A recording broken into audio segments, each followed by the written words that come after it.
Good morning, Intenders. Good morning. Welcome and welcome back to Morning Intentions. Today is Friday, August 21st. Now let's have a round of applause for all of us. Yay! Yay, what are we celebrating? It's episode 400. So that is a 400. significant milestone. So I always like to celebrate those things because we're all on this journey together and we should celebrate every step. But if we were to celebrate every day, that would get old. So we're going to celebrate the big ones, the 50s and the 100s. So thank you so much for joining us for these 400 episodes. Here's to 400 more. I love making this podcast, so I'm ready to keep going. Me too. So Annette, this week we've talked about when we have these emotional triggers, when someone else's shadow ignites our shadow, they bring out the worst in us. Those moments can become our teachers. Those are opportunities to pause, take a step back, notice what's going on inside of us. Maybe there's some body sensations. We can feel our jaw clench. We can feel tightness in our chest. We can just feel something in our stomach. We can just feel anything. We can feel different feelings. Then once we've paused, once we've noticed, that's when it's important to name and say what we're experiencing out loud.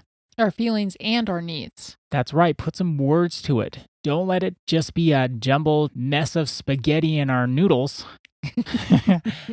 Say it out loud. It sometimes can feel that way, can't it? It can. And that's where saying it out loud, writing it down, doing something to go from the amorphous blob inside of our skulls that can feel everything all at once to concrete, solid language.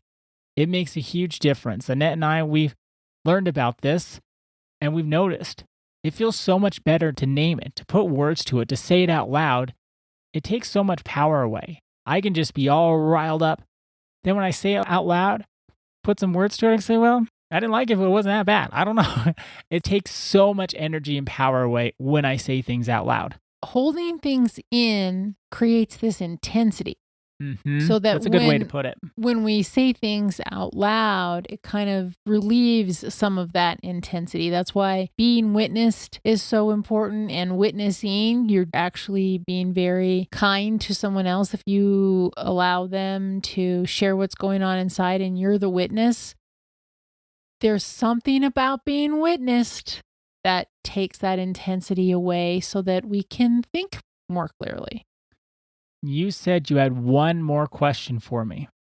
After we name our feelings, the next step is to become curious. And that first curiosity question is to say, and we've talked about this the last few days, what is this mirroring within me? So I use the example of, I noticed I was getting real tilted. The one lady keeps interrupting everybody in the book club, but then it turns out I do some interrupting myself. And you pointed out the healthy way to handle that is not to go into shame, but to say, well, okay, now I can do something about it. The next curiosity question that I like to ask myself is, what is this for? The reason I really like this question, if somebody is, let's say, misbehaving and I feel that feeling coming up and then I acknowledge what I'm feeling, what I'm needing, the what is it for is those situations can be our teachers.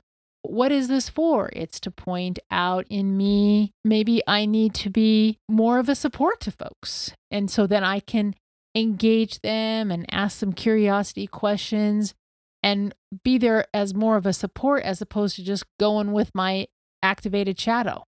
That's one example. What is this for can take many forms. And I don't know if you've used this, Ada, but for me, what is this for? I have had my eyes opened up. So, dear old Don, he doesn't really his shadow doesn't ignite my shadow, but sometimes on some occasions it can why is he asking me this question again? Okay, so that could be something like a thought. Well, that's not very loving to dear old Don. So then if I ask myself the question, what is this for? I can get the answer, I'm trying to fit too much into my day. And so I don't have the patience for Don. Or I haven't been as clear as I would like to be, and Don doesn't understand. That could be, what is it for? So I'm going to practice patience. I'm going to try to be more clear in my communication with him. Asking what is it for has helped me become the person that I want to become, as opposed to staying stuck in like anger, frustration, impatience. It's been a great help for me. So, those are my two questions that I wanted to share because they're curiosity questions that can change the whole dynamic in my interactions. I also really like the question, what is it for? So the truth is, and this can be really hard to hear. Uh oh. Truth bomb alert. We're the ones who assign meaning to every situation. Okay, I know that's hard to hear. It is true. It is true. If someone says something, if someone ticks us off, whatever may be happening, we assign good meanings and bad meanings to everything. And, there are some situations where universally we've agreed that's a horrible thing to do. That's a horrible thing to say. And still, we're assigning that meaning to it. So, what is it for is a great tool to keep in our toolboxes so we can remember I'm the one who gives this meaning.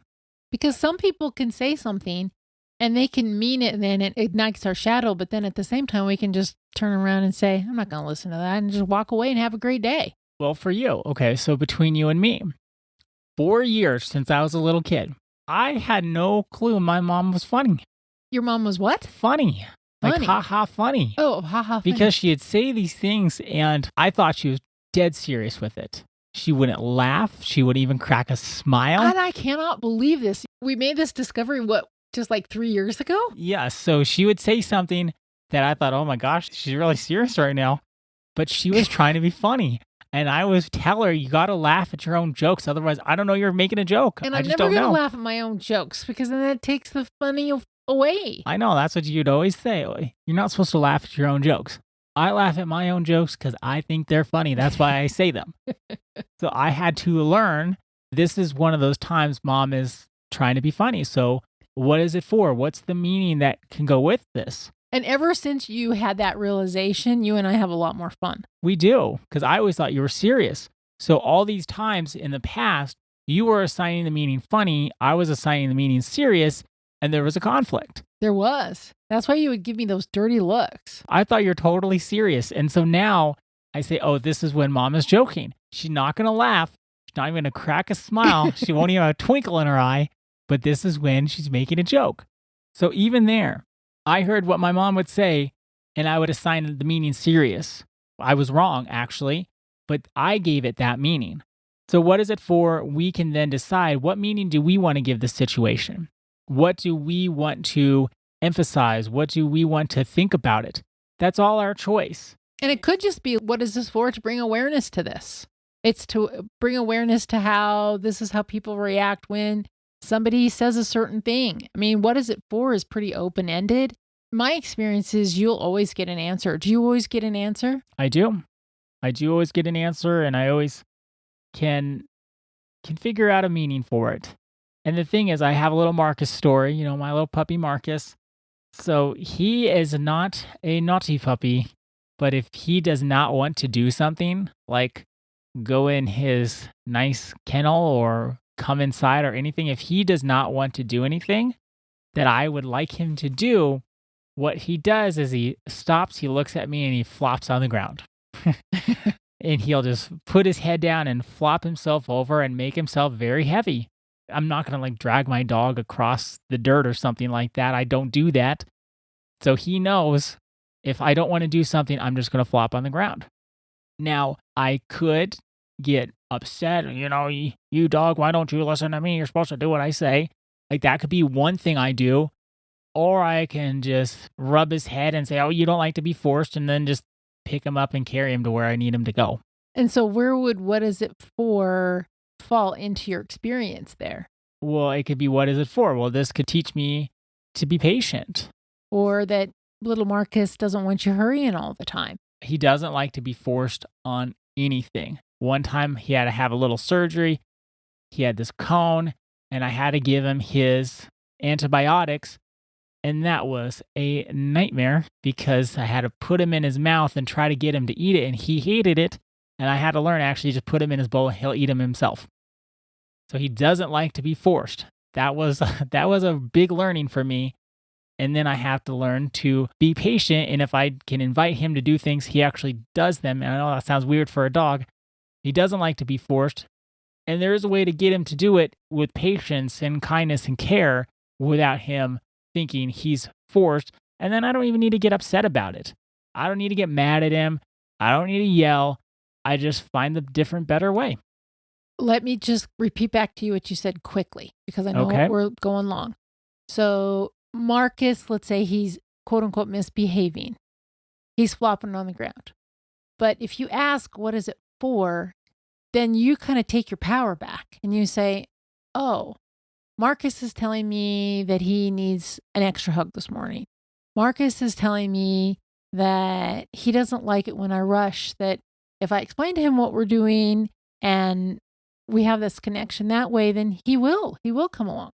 But if I'm forcing him and making him do something or trying to make, it'll never work out. So what is it for is for me to slow down, connect with my dog so that he will do what I am requesting that he does. And it's my choice to either bring anger or a smile.